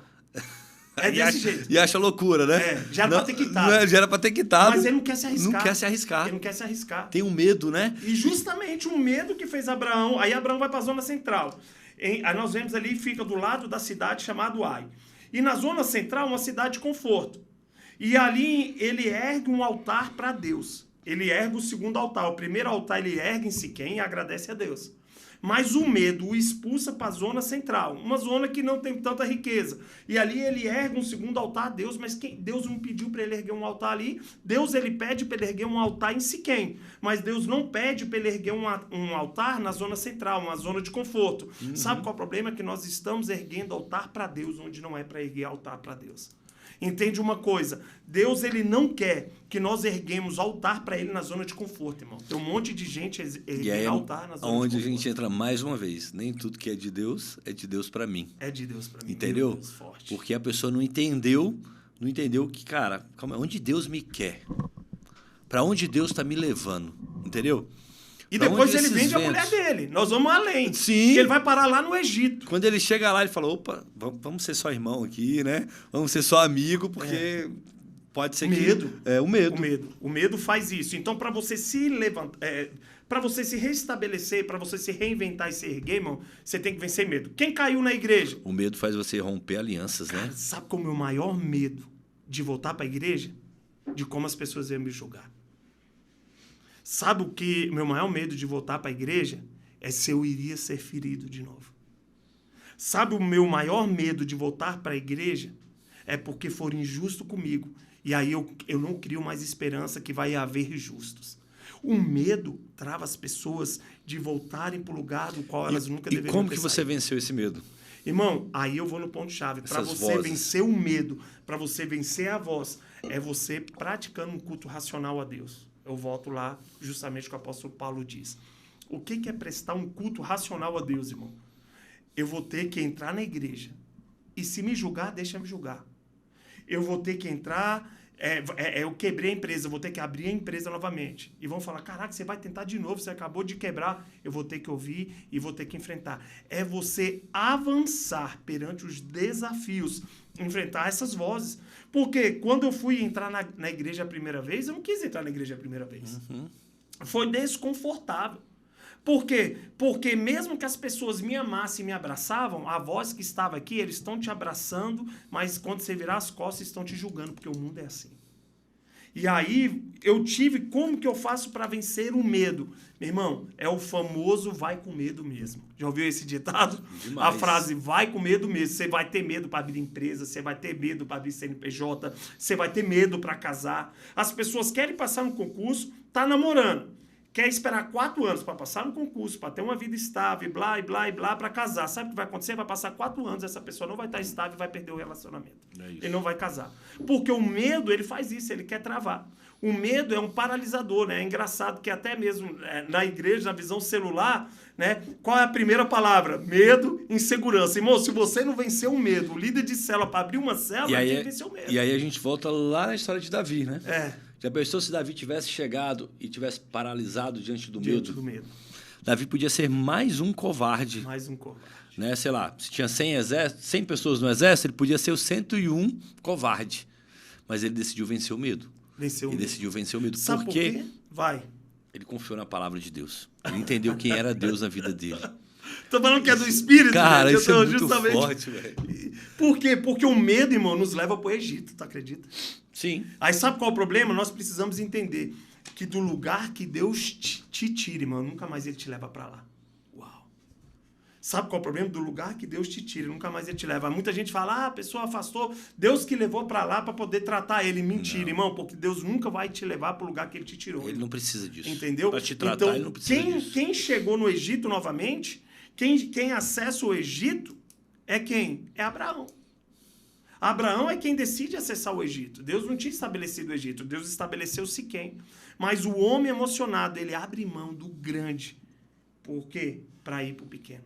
E eu, quando eu estava caído, irmão, eu tive que vencer o medo, eu tive que vencer a insegurança da minha vida. Eu tive que vencer os julgamentos. Algumas pessoas me julgaram, algumas pessoas me olharam torto, algumas pessoas me condenaram, outras me condenam até hoje. Tem pessoas que não se... que mencionam para mim que eu não sou digno de ter um segundo casamento, irmão. Que eu tinha que viver sofrendo, lambendo minha ferida. Aí eu falo, são pessoas que não entenderam o que é Harã. Harã é o lugar que você não merece o segundo casamento, irmão. Sai de Harã, para de lamber a ferida, meu irmão. Entra em Siquém, entra em Canaã. Por isso que a honra da segunda casa é maior do que a primeira, porque para você acessar a segunda casa, você tem que vencer o seu emocional, irmão. Ninguém acessa a segunda casa sendo emocional. Você só acessa a segunda casa quando você desprende do emocional e começa a praticar um culto racional. Começa a viver pela razão e não pela emoção. É fácil? Não é. Na prática é fácil? Não é fácil. Entendeu? Porque hoje eu sou casado novamente. Eu tenho crises no casamento novamente. Eu tenho brigas novamente. Mas uma coisa eu falo. Eu posso estar na crise, brigando com a minha esposa. Ela sabe disso. Eu falo, eu não vou separar. Eu não vou largar a mão. Eu não vou desistir. Eu sou uma pessoa que às vezes sou durão, sou chato. Mas aí o casamento, às vezes, ele entra nos atritos, eu falo, vamos dar a mão, vamos orar, vamos vencer junto. Eu quero orar? Quero nada, irmão. Minha vontade é sair, chutar o balde, igual eu chutei pela primeira vez. Aí eu entendo. Quando o apóstolo Paulo ele diz, Senhor, tem um espinho na minha carne que me incomoda. Tira esse espinho. E aí Deus ele fala para ele, ei, a minha graça te basta. O meu poder se aperfeiçoa na sua fraqueza. Irmão, para você vencer o medo, você só vence quando o poder de Deus se aperfeiçoa na sua fraqueza. É você confiar com afinco em Deus. Quando você procura o teu lado espiritual, não é à toa que as pessoas hoje que vão para psicólogos, o próprio psicólogo, quem é formado em psicologia sabe disso, o próprio psicólogo direciona como está a sua área espiritual, independente de religião. Como está a sua área espiritual? Exerça a tua área espiritual. Porque na psicologia se explica que quando a pessoa se aproxima de uma energia, de um Deus, de algo que te conecta em espírito, você tende a sair do fundo do poço. Olha que legal. A psicologia te impulsiona isso. A buscar algo além disso aqui, então, né? A gente é mais do que isso daqui. Justamente. Então eu entendo. Quando o apóstolo Paulo ele fala, a minha carne tem algo que me incomoda. Algo que me incomoda, irmão, é a cocaína. Algo que me incomoda é o mundo, é mulheres. Isso é algo que me incomoda. E aí, sabe onde eu viro minha chave? Quando eu entendi, com 90 anos, se eu não vigiar, eu vou usar droga, irmão. Com 90 anos, se eu não vigiar, eu vou trair, irmão. Então, é um espinho na minha carne. Sabe por que Deus não tira? Porque o dia que Deus tirar isso que me incomoda, eu viro as costas para Deus. É isso. Se Deus tira o espinho de Paulo, Deus perdia Paulo. Então, aí, com isso, nós entendemos que Deus, ele prefere te ferir do que te perder. Presta atenção nisso. Deus, ele prefere te ferir do que te perder. E é aquilo que te mantém firme, né? Justamente. Você precisa entender isso, né? O medo, ele não pode te paralisar. O medo, ele tem que ser, cara, ele tem que trazer a realidade de quem você é. Então, quando você venceu o seu medo? Quando você entendeu quem você era. Quem eu era. E justamente. Você falou assim, cara, e outra, velho? Eu vou independente. Você, cara, eu sou esse cara, eu tenho essa fraqueza, eu tenho essa dificuldade, mas eu tenho um Deus que é maior do que tudo isso. Posso ir mais a fundo no medo? Pode. Posso rasgar no medo? Por favor. 2 exemplos. Olha só que interessante. Eu estava numa mesa com Lucas Gomes, um almoço, esses dias para trás. Ele esteve até na conferência agora, né? Cara de Deus. Sim. Né? E eu caminhei com ele aí 2 dias, fui almoçar com ele, tive alguns momentos com ele. E no momento que ele, olha só o que ele... Pastor Lucas Gomes, pesquisa aí depois. É Lucas Gomes, irmão. Isso. É um cara que ele é fora da curva, né? Sim. Pela questão que o que ele vive, né? O que ele carrega, ele tem... TDAH, né? Não é Dislexia? TDAH. Não. É... Ah, ele fala lá. É o quê? Calma, você lembra? Ele tem... Esse agora que o pessoal usa até os cordãozinhos agora, tem vaga para eles, autismo. Autismo, então vamos lá, voltando. Então eu tava com o Lucas Gomes, ele é um cara que, meu irmão, um pastor que tem autismo, que o cara meu irmão, o cara alavanca de maneira grandiosa. E nesse momento que eu estive ali, passei um tempo com ele, né? Ele, olha só a reflexão que ele trouxe. Meu irmão, um cara que é emocional e que o medo o assombra é Elias. O ministério de Elias mesmo dura 3 anos. O ministério de Elias dura 3 anos. Por quê? Porque o medo o assolava. Mas Eliseu, que era um cara de conexão, um cara que se comunicava, um cara que vencia o medo, o ministério de Elias dura 50 anos. De Eliseu dura 50 anos. Então entende, uma pessoa que não vence o medo, ele vai ter um ministério forte, mas porém curto. Uma pessoa que ela vence o medo das suas limitações, ele vai ter um ministério forte, mas porém longo. E aí nós começamos a entender, né, que o que Eliseu carregava era o que? Ele vencia os medos. Elias, a todo tempo, ele ia para a caverna. Não é à toa que quando se pede a cabeça dele, talvez de ele enfrentar, não, ele corre para a caverna, porque o medo assolava Elias. Eliseu já era o cara, se ele estava com medo, ele ia contra o exército. Ele falava, então vamos. Ele botava a prova. Ele não deixava o medo se limitar. E com isso nós aprendemos o quê? Que o medo, muitas vezes, ele vai vir sobre as nossas vidas. Isso é de todo mundo, em todas de as todo áreas. Mundo, em todas as áreas, dependendo da tua posição, Sim. classe social, fé. O medo sempre vai existir. Você tem 2 opções. Você quer construir algo a longo prazo ou a curto prazo? A pessoa que se move pelo medo, ele não se levanta, ele constrói algo a curto prazo. É isso. Então você escolhe não ser consegue, um né? líder que impacta 3 anos ou 50 anos. Porque o medo, ele te trava, né? Elias, ele foi travado pelo medo, entendeu? Ele decidiu morrer, né? Ele desejou a morte, ele desejou a morte por conta de um medo, por conta de uma afronta, né? E é muito doido porque o medo, ele apaga tudo que você fez antes, né? Então, assim, Elias, o que ele tinha feito? Ele tinha feito altares, tinha desbancado altares, tinha matado 400 profetas, mas uma mulher... Uma sentença de Jezabel... Uma sentença de uma mulher fez com que ele esquecesse tudo que ele tinha vivido antes, fez com que ele esquecesse tudo que ele tinha vencido antes. Olha que forte. O medo te faz esquecer até o que você já venceu, cara. E te paralisa. Então, quando você vence o medo, quando você decide vencer o medo, é você decidir falar, cara, eu vou avançar. Que era Eliseu, né? Eu vou avançar. Não, e olha que forte. Elias chega para ele e fala, Eliseu, fica aqui, eu vou adiante. Então, naquele momento, se Eliseu fosse medroso, ele ia falar, cara, se o cara falou para mim ficar, eu vou ficar. Ei, cuidado com a submissão cega. O que é a submissão cega? É quando você é guiado pela emoção. Então, Eliseu, naquele momento, ele dava uma direção na emoção para Elias. Dava uma emoção, dava uma direção na emoção. Não, fica aqui, não vai comigo. Por quê? Porque ele era introspectivo. Elias não era um cara de conexão. Você não vê ele se conectando a pessoas. Ele era um cara fechado, introspectivo. Já Eliseu, meu irmão, era governo. Ele se relacionava com pessoas, ele estava com pessoas. E naquele momento, pelas frustrações e medo de Elias, ele poderia ter impedido Eliseu de viver o grande. E ele fala, Elias, fica aqui.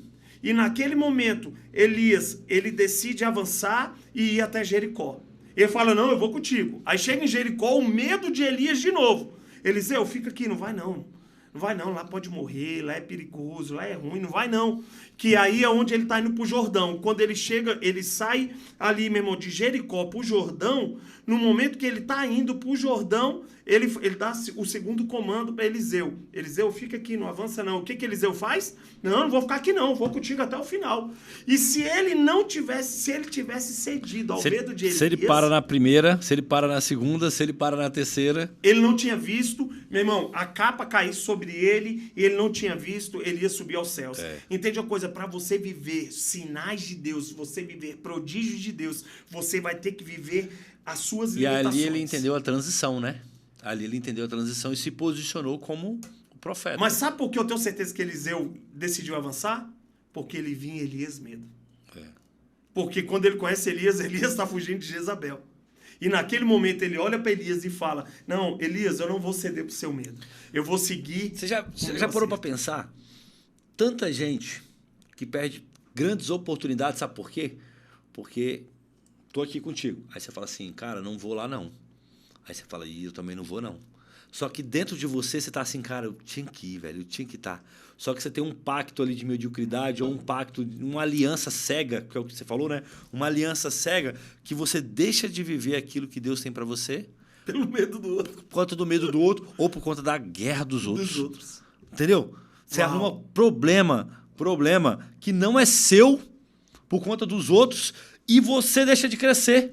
Entendeu? Fofoca, mentira, né? Sei lá, visão dos outros. Você tem que parar. Tipo assim, cara, existe a submissão, existe, né, o aconselhamento, tudo isso, mas nós precisamos tomar muito cuidado. Ela não pode ser cega. Não pode ser. Ela tem que existir. Entendeu? Ela tem que existir. E é saudável quando, né, ela não é cega. Mas, porque senão você não é sábio. Já viu isso? Você não vai aprender com os outros. Né? Ah, não, fulano... Eu tô com raiva de fulano. Aí o que acontece? Você cria raiva de fulano também, pela impressão do outro, e você deixa de viver algo ali com aquela pessoa ou fazer um grande negócio por conta do problema do outro. Entendeu? Então, assim, o problema de Elias era o problema de Elias, cara. Era. Entendeu? E ele queria transferir para Eliseu. Queria transferir para Eliseu. O medo, a dificuldade, a limitação. Entendeu? E aí, o que Eliseu falou? Não, cara, vou contigo. Eu vou contigo. Eu vou embora. Deixa que eu enfrento os meus medos. Eu já entendi que você tá com a bênção aí, eu vou atrás dessa bênção aí, entendeu? Eu tô contigo. Não vou ficar. Entendeu? E nós precisamos nos posicionar em coragem mesmo, em fé. Só consegue vencer isso quem tem fé. Amém. Quem consegue olhar além do natural. Eu tenho orado muito, sabe? Falando aqui como pastor agora, né? Orado muito e orado pelos meus discípulos e orado com os meus discípulos, né? Porque a oração que eu faço para mim é a oração que eu faço para eles, entendeu? Uau. Deus, me dê uma visão além do natural. E aí a minha esposa, né, falou assim, amor, nós temos, né, um nome de uma equipe da igreja, chama Equipe Águias, né? Ela falou assim, amor, ser águia é ver o que todo mundo está vendo, mas enxergar o que ninguém está conseguindo ver. Isso. Todo mundo está vendo o campo, só que enxergar os detalhes, enxergar o que as pessoas não estão enxergando, porque ver é uma coisa, cara. Enxergar os detalhes, ver além é diferente. E eu tenho orado para isso, sabe, Éder? Para trazer as pessoas certas aqui para esse podcast, para entrar nos negócios certos. Todo mundo está vendo. Às vezes a pessoa só está vendo pedra. Mas quem é águia, cara, quem tem uma visão diferente, ele consegue ver as pepitas de ouro no meio das pedras, entendeu? Ele consegue ver de cima, né? E Eliseu, de alguma maneira, ele enxergou diferente, entendeu? Aonde Elias enxergava medo, aonde Elias enxergava limitação, aonde Elias enxergava fim, Eliseu estava enxergando o quê? É o começo. É o começo. É o começo. Eu não vou parar. Não, para aqui. Não, eu vou de novo, tô contigo. Não, mas para aqui agora. Não vou parar não, entendeu? Então nós precisamos ter isso dentro de nós, cara. Não é porque você parou, não é porque eu parei, não é porque eu tenho que parar, não. Cara, deixa eu ir debaixo da missão que Deus colocou no meu coração. Existe uma missão dos nossos profetas, existe uma missão do nosso ministério, mas existe a nossa missão. A nossa missão. Entendeu? O que Deus arde no nosso coração, sabe? O que Deus fala conosco. Então, assim, nós precisamos... Imagina aquela mulher, se ela não tivesse obedecido a Deus, né? Não tivesse trazido aquela palavra. Cara, se você ficou impactado, imagina ela, entendeu? Cara, o cara tá aqui chorando. Agora deixa eu dar uma palavra. Isso é muito forte. E eu quero que você dê mais, se tiver mais um ponto, para a gente fechar os 3 pontos. O homem não pode ser emocionado, Ele não pode ter medo, ele precisa vencer as emoções, ele precisa vencer o medo. E qual outro ponto você precisou vencer? Depois que você vence as tuas emoções, você vence o seu medo, aí entra o terceiro ponto, que aí eu vejo John Piper, ele é um cara assim muito pontual. Ninguém vai fazer nada por você a não ser você mesmo. E aí é decisão. A decisão, ela existe depois que você venceu o medo, depois que você venceu ali a tua parte emocional, e aí você aprende a separar as vozes, porque tem a voz de Deus, tem a voz do diabo e tem a voz das pessoas. E dentro de você tem que ter uma quarta voz, a certeza daquilo que você quer, que é a sua decisão. Perfeito. Porque cair é uma decisão. E muitas vezes não. Às vezes você caiu por um descuido. Porque tem quedas que foi intencional, mas tem quedas que foi por um descuido. Mas o permanecer caído é uma decisão, irmão. É uma decisão. Aí ninguém levanta porque se descuidou e ninguém levanta porque quis. Não. Entende uma coisa? Que o levantar, ele parte de uma decisão. E aí, aonde que nós entendemos que a decisão, aquilo que você pratica, aquilo que você decide, se torna um hábito na tua vida. E aí nós acreditamos, existe mudança de caráter? Eu tenho um marido que trai, eu tenho uma esposa assim, eu tenho uma esposa que trai. A mudança de caráter, ela é possível? Eu acredito que sim. Eu acredito porque para você mudar uma decisão, Romanos 12:2 diz: não vos conformeis com este mundo, mas sejam transformados pela renovação da sua mente. Somente assim você vai experimentar a boa, perfeita e agradável vontade de Deus. Mas entende uma coisa, Joyce Meyer, ela traz no livro O Campo de Batalha na Mente, que o quê? Tudo começa na mente. A sua mente, você pensa, vira um sentimento, esse sentimento se torna um desejo. Esse desejo, ele vira uma atitude. Essa atitude, você pratica ela todos os dias, se torna um hábito. E o hábito, aquilo que você faz todos os dias, é o que molda o seu caráter. Então, exemplo, para a saúde. Uma pessoa que está gorda, uma pessoa que está sobrepeso. Meu irmão, para ela conseguir emagrecer, para ela emagrecer vai ter que ser na mente. Porque ela vai ter que começar a pensar que ela precisa fazer dieta, que ela precisa deixar de comer coisas gostosas, coisas gordurosas, coisas prazerosas. Ela vai ter que convencer o coração dela, ela começar a sentir, desejar comer coisas não gordurosas que engordam. A partir daí, ela vai começar a ter atitudes. Ela vai para academia, ela vai procurar um endocrinologista, ela vai procurar um nutricionista, ela vai começar a ter atitudes e ali ela vai começar, às vezes, a ser medicada, receber alguma medicação. Ela vai começar a ter um hábito de ir para academia, porque ir para academia eu não gosto, mas é necessário. Então, para construir um hábito, eu tenho que começar a ir, irmão. E um dia, vou 3 dias na semana, vou 2 dias, vou indo. Daqui a pouco eu estou em 3, estou em 4, daqui a pouco eu estou em todo dia. E eu construo um hábito. E aquele hábito, eu vou ter um caráter de uma pessoa esportista. Sim. Então, assim, a mudança de um caráter, para a pessoa se reerguer, um mau caráter caiu. Ele caiu, então acabou para a vida dele? Não. Se você é uma pessoa que não tem caráter, se você é uma pessoa que caiu devido aos seus erros, devido às suas más negociações, devido ao seu ego, e o seu mau caratismo, você passa os outros para trás, você rouba as pessoas, esse seu mau caratismo vai te condenar ao inferno se você continuar na prática, sim. Mas se você mudar hoje, irmão, mudar a tua mente, e você falar, cara, é o que você entender, Zaqueu roubava os outros, irmão. Zaqueu era um mau caráter. Isso. Ele tomou uma decisão, né? Quando ele teve um encontro com Jesus, ele ouviu falar, com certeza. Uau. Justamente. Né? Ele ouviu falar de Jesus, ele teve um encontro com Jesus, e quando ele sentou à mesa com Jesus. Mas quem decidiu subir na árvore? Cara, Zaqueu. Aí entra nesse terceiro ponto. Você está entendendo? Para ele é de baixa estatura. A única maneira de chamar a atenção de Jesus é subindo na árvore. É você ver uma figura pública, uma pessoa de renome, subir numa árvore para chamar a atenção de alguém. Ele tinha poder para falar, abra aí, ó, meu segurança, abre o povo que eu quero falar com Jesus. Você poderia comprar, né, um acesso, tentar comprar um acesso, não sei. Isso, mas ele decide o quê? Eu não vou usar, eu não vou chegar à frente de Jesus de maneira orgulhosa, que ele nem vai me ouvir. Sim. Então eu vou subir nessa árvore, eu vou me quebrar. Mas a atitude de se quebrar é uma atitude que você falou até da águia, né? É uma atitude que parte de si. Sabia que uma águia, a vida dela não é tão longa.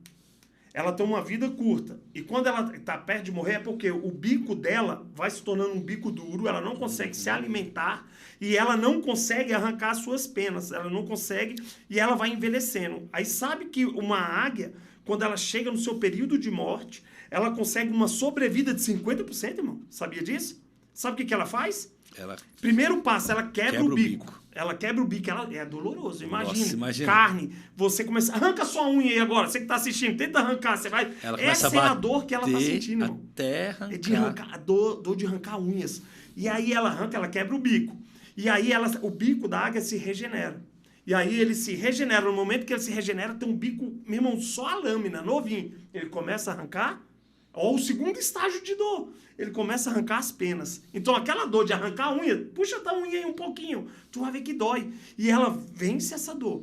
E aí ela começa a arrancar as penas, o segundo processo de dor. E ela se regenera. A águia é um bicho que se regenera. E aí as penas nascem novas. Ela ganha 50% de vida, cara. Que loucura. Né? Se você, imagina, você chegou a 80 anos de idade, tô perto de morrer, você ganha mais 40. Entendeu? Mas por quê? Ela teve que viver o processo. Zaqueu, a atitude. É de mim, irmão.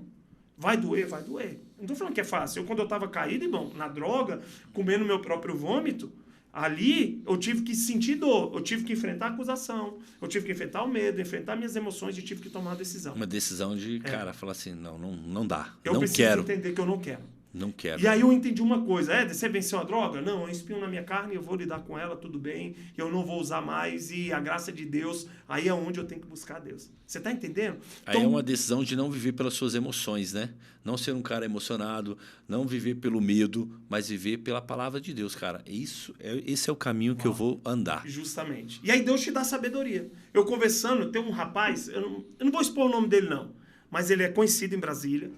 Ele é um cara, um empresário. Hoje em dia ele tem startup. O cara tá voando. Ele tá voando. Um cara que é referência em Brasília hoje. O cara faz projetos e ajuda outras pessoas. E ele tinha um problema muito na área sexual. Traição. Ele é um cara bonitão, estilosão. E ele sempre teve esse problema. E ele entendeu que ele não vai cair mais. Ele não vai falhar mais na prostituição. Ele é casado hoje. Com uma mulher de Deus, uma mulher temente. E ele falou, irmão, sabe o que eu faço? E às vezes ele tem que viajar a trabalho. Ele, irmão, quando eu viajo sozinho, sem a minha esposa, eu sei que eu estou ali, naquele momento, vou estar enfrentando o meu espinho na carne. Eu falei, e o que você faz, irmão? Tu ora? Ele, irmão, se orar, só orar resolvesse, irmão, eu tenho que ter estratégia. Eu falei, você faz o quê? Ele, eu tomo um remédio, eu uso um remédio químico para que eu broche. Que louco. Olha que loucura. Ele viaja, quando ele vai viajar em casa, ele toma um remédio. E esse remédio ele tem duração de 24, 48 horas e ele fica se medicando. É uma castração química que ele faz no corpo, que não é prejudicial, é orientação médica. Ele faz essa castração para baixar o libido ali. Quando ele tá fora, ele fala, irmão, eu só quero dormir. Caraca, eu não tenho... Assim, eu posso ver uma mulher bonita que aquilo não me encanta, mas porque eu estou sob efeito de uma castração química. Sabedoria, irmão. Sabedoria. E ele entendeu que é um espinho na carne. Ele falou, irmão, com 80 anos eu vou estar tomando a castração. E ele tomou uma decisão. Né? Porque a sua decisão ela vai determinar para onde você vai chegar. E isso aí eu trouxe pra gente não só espiritualizar. Sim. Que tem gente que cai orando, irmão. E tem gente que cai jejuando. Sim. Você tem que entender e pegar estratégias e entender qual é o espinho da sua carne. Aí eu pergunto, você que tá vendo o podcast, qual o espinho que te inflama? É o adultério? É a pornografia? É a promiscuidade, é a gula. Às vezes você, cara, come e tá aí quase aí, meu irmão, infartando, né? Eu não sei qual é. Existe, cada um tem a sua guerra e cada um tem o seu espinho. O espinho do Lucas é um, o meu é outro. Se a gente parar pra pensar aqui, cada um tem um espinho. É aquela decisão, né? De você ir no mercado, você ter até condição de comprar o mercado todo, mas você fala assim, não vou comprar só o que eu preciso. Né? Por exemplo, saudável, né? Eu vou pro mercado, eu não compro chocolate para os meus filhos. Aqui para casa, eu não compro refrigerante. Algumas coisas eu não compro. Não, papai, traz. Não tem aqui em casa. Se você procurar... Esporádico, na rua, no restaurante. Entendeu? Por quê? Porque eu sei que se tiver, eles vão pedir, e vai chegar um momento que você acaba cedendo. Então, eu tomei a decisão de quê? De nem comprar. Então, eu nem invisto nisso. E isso é muito forte, porque é uma decisão. E aí eu estava até conversando com um amigo esse dia sobre isso. Eu falei, cara, sabe o que é engraçado? Que os meus filhos, eles aprenderam a comer e a degustar aquilo. Então, se eu der para o Davi hoje, eu pego às vezes um chocolate, eu divido e falo assim, ó, 2 pedacinhos para você, 2 pedacinhos para você, 2 pedacinhos para você e pronto, né? Cara, ele fica ali com aquele pedacinho de chocolate, quadradinho, 2, 3 quadradinhos de chocolate, ele fica uns 15 minutos comendo aquilo. Sabe por quê? Porque ele aprendeu a degustar mesmo, assim, sabe? A fazer daquilo algo gostoso. Não é assim uma barra e ele come igual um desesperado. Por quê? Porque eu tomei uma decisão de que, cara, eu não vou comprar isso. Não vou. Ah, tadinho. Tadinho nada, cara. Tadinho é você ficar gordo, diabético, né? Aí tem que ter dó dele. Agora não tem que ter dó de fortalecer o meu filho. É decisão. É uma decisão. É uma decisão. E olha que interessante, engraçado, né? As mesas falam muito comigo. Igual eu estava falando, você está sendo usado por Deus na minha vida, você sabe o quanto. Mas eu tive uma mesa com JP. JP é aquele do Netflix, aquele cara que ele abriu mão do funk, abriu mão com tudo. E eu tive um momento, nós passamos um momento, fomos até para casa de um amigo meu, do Renato. E lá nós fizemos um hambúrguer, ele foi para lá, jogamos um videogame e conectamos. E ali a gente estava com o JP conversando e eu sou muito de perguntar, né? Eu pergunto as coisas. Eu fui e falei, JP, você veio do mundo de promiscuidade, irmão. Tu toca funk na favela, tu tava mesmo conectado. Um monte de mulher bonita na tua cola. Eu tenho certeza que um dos espinhos na sua carne é mulher. Porque tu vivia nesse mundo. Então, a área do funk e tudo. E o que... muito lindo, eu vejo que você foi apaixonado da conversão dele. Olha que interessante, como é que ele se converte? O barbeiro dele, que corta o cabelo dele, era pastor. E o barbeiro dele nunca se apresentou como pastor, porque ele ia cortar cabelo, muitas vezes ele fumava uma maconha, sim, e ele tava doidão, e ele falou assim, cara, se eu soubesse que o meu barbeiro era pastor, eu teria mudado de barbeiro. Porque ele veio de lar cristão, mas, enfim. Sim. E aí ele viveu o contexto. Ele falou assim que esse cara nunca se apresentou como pastor, era um barbeiro. E ele cortava o cabelo e aquele cara ficava conversando com ele, e ia falando de Jesus de uma maneira descontraída, ia pregando para ele, e convidou para abrir uma reunião, tipo uma célula, né? Um culto do lar na casa dele. Ele aceitou e esse cara começou a evangelizar, ele indo para show, e aí ele viveu o processo e se converteu. Através desse cara. E aí, quando ele descobriu que ele já estava no processo de conversão, que o cara era pastor, por que tu nunca me falou que era pastor? O cara falou, não, Deus nunca me permitiu falar, porque senão você ia sair e nunca mais ia voltar para a cadeira. E todas as vezes que eu cortava o seu cabelo, eu estava orando e ministrando na sua cabeça. Olha só. Cuidado, irmão, onde você corta o teu cabelo. Eu já corto o meu sozinho, né? Você pode ser muito abençoado, hein? E olha só o poder da imposição de mão, da atmosfera espiritual. Mas onde eu quero chegar? Que aí, conversando com ele levantou aquela bandeira, falou que era o último show, repercutiu aí no Brasil e tudo. E eu falei, irmão, e agora? Qual a tua guerra? Ele falou, a minha decisão hoje é justamente entender o espinho na carne que ele tem, e ele toma uma decisão. Das mulheres que procuram ele, que ficam tietando ele hoje, ele se blinda pela presença de Deus. Amém. Ele fala, eu coloco a presença de Deus na minha vida, irmão. Aí se torna, as mulheres vêm, né, justamente com a intenção de querer tietar e tudo, a figura pública, e ele fala, irmão, aí eu coloco Jesus, chama a esposa dele começa a pregar, ele já envolve a esposa dele. Sabe qual é o problema da queda dos homens? É que não está envolvendo as suas esposas quando se envolve outras mulheres. Eu acho que a gente tem que se blindar, né? O presidente Obama, ele diz isso. O pessoal fala, como é que você foi o primeiro presidente negro a chegar a ser presidente dos Estados Unidos? Ele fala, porque eu tenho uma esposa que se chama Michelle. A Michelle foi uma pessoa que me confronta, uma pessoa que me impulsiona, uma pessoa que, se tem uma mulher perto de mim, essa mulher não me conhece como Obama, conhece como o esposo da Michelle Obama. Minha esposa, ela tem uma força, eu trago essa força para ela, porque as mulheres que se aproximam de mim não me conhecem como presidente Obama, conhecem como presidente e esposa da Michelle Obama. Legal. Né? Então, assim, as pessoas têm conhecido a sua esposa, têm conhecido a tua família, nós devemos vigiar, nós devemos usar de estratégia. Isso é uma decisão. É uma decisão de se guardar, uma decisão de entender o seu limite, né? Entender justamente, o seu limite. Integridade. É engraçado que, olha só o que aconteceu comigo essa semana. Do nada, uma pessoa me manda uma mensagem e fala assim, eu não vou conseguir entregar seu queijo hoje. Olha só, né? Aí eu falei assim, boa tarde, tudo bem? Eu acho, moça, que você se enganou. Eu não pedi queijo.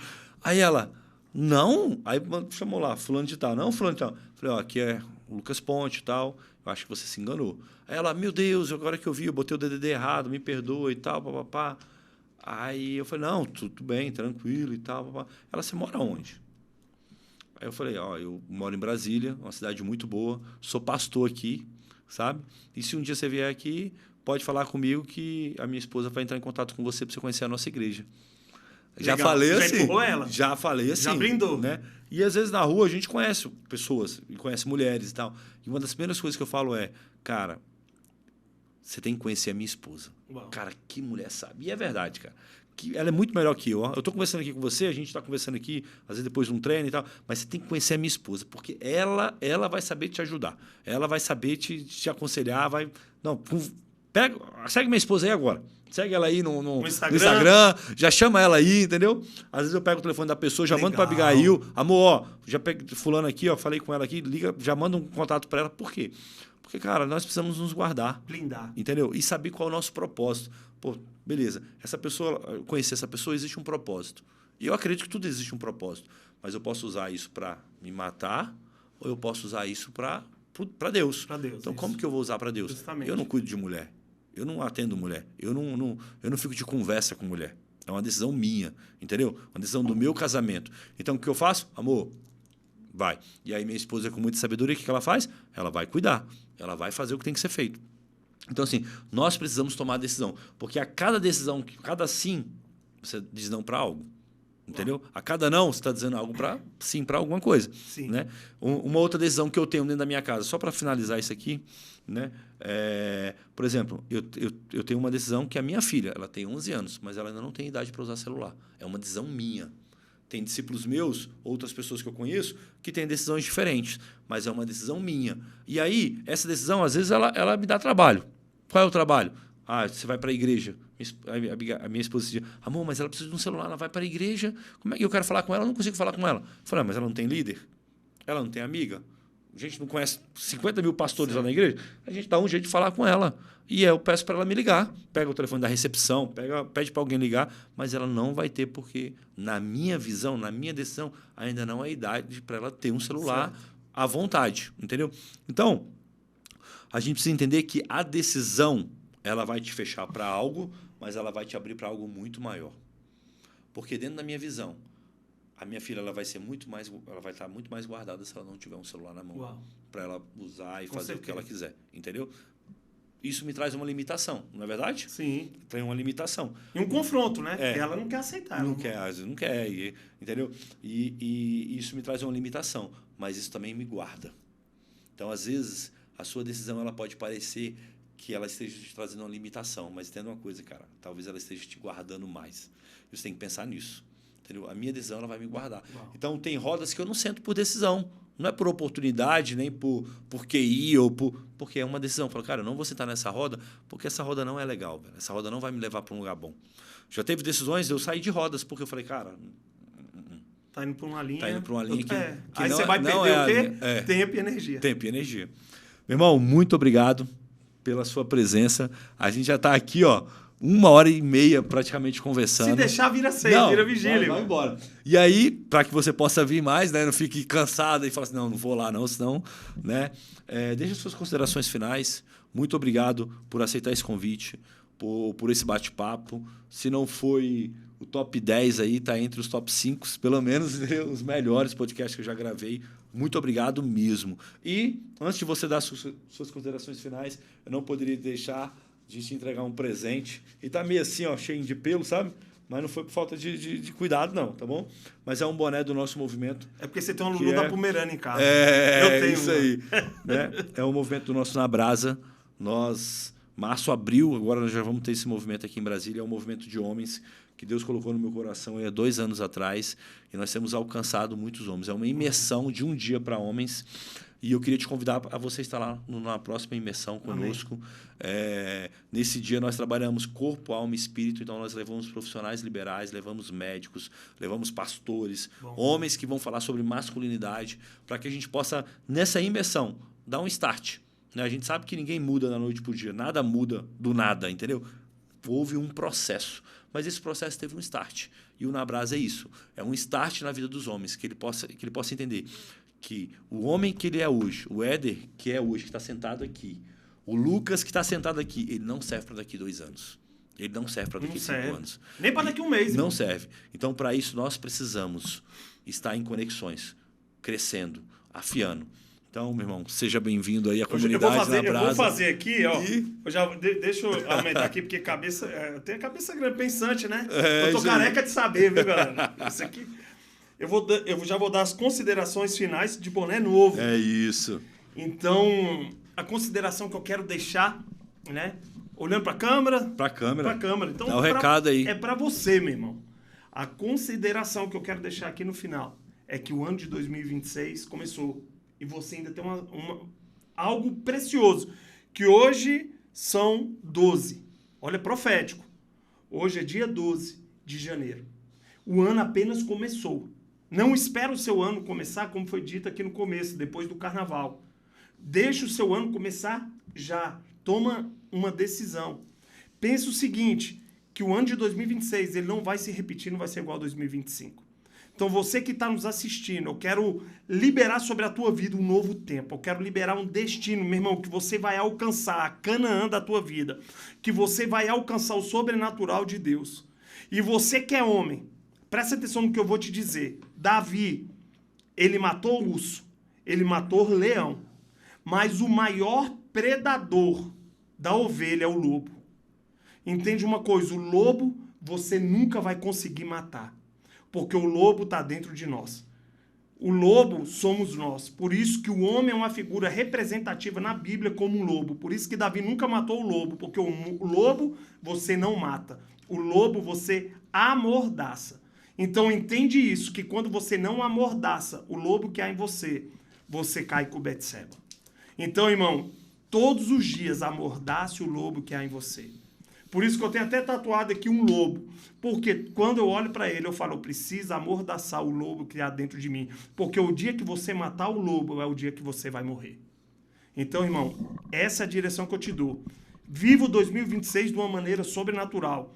Foque, vai adiante, vença os medos e vamos viver o sobrenatural de Deus. Tamo junto. É isso. Muito obrigado, meu irmão. 3 lições. Não seja um homem emocional, não seja um homem guiado pelo medo e viva sempre debaixo das suas decisões. Saiba para onde você está indo, com quem você está indo e por que você está indo, né? Isso é muito importante. Muito obrigado pela sua audiência, meu irmão. Mais uma vez, Éder, muito obrigado por estar aqui, por falar da sua história, por falar do que Deus fez na sua vida e por não ser um desistente. Eu tenho certeza que homens hoje decidiram recomeçar por conta da sua palavra, por conta da sua história, porque vê em você, né, um estímulo para recomeçar, sabe? Então, assim, isso é muito bom. Muito obrigado mesmo. Você que me acompanhou até aqui, mais uma vez, envie esse link para o máximo de pessoas possíveis, para os seus amigos, para os seus familiares. Deixa lá o link. Uma hora Deus vai tocar o coração dele, ele vai assistir, né, para os seus discípulos, para os seus amigos. E eu tenho certeza que aquele cara que é especialista em desistir, ele vai ser um homem que vai sentar aqui daqui a uns anos falando assim, eu decidi recomeçar e aqui os frutos estão nas minhas mãos, né? Frutos que prevalecem, que são prósperos. Deus te abençoe, te guarde, te fortaleça, tenha um bom final de semana e vamos para cima, porque o ano está só começando. Um abraço. Aí, que é isso?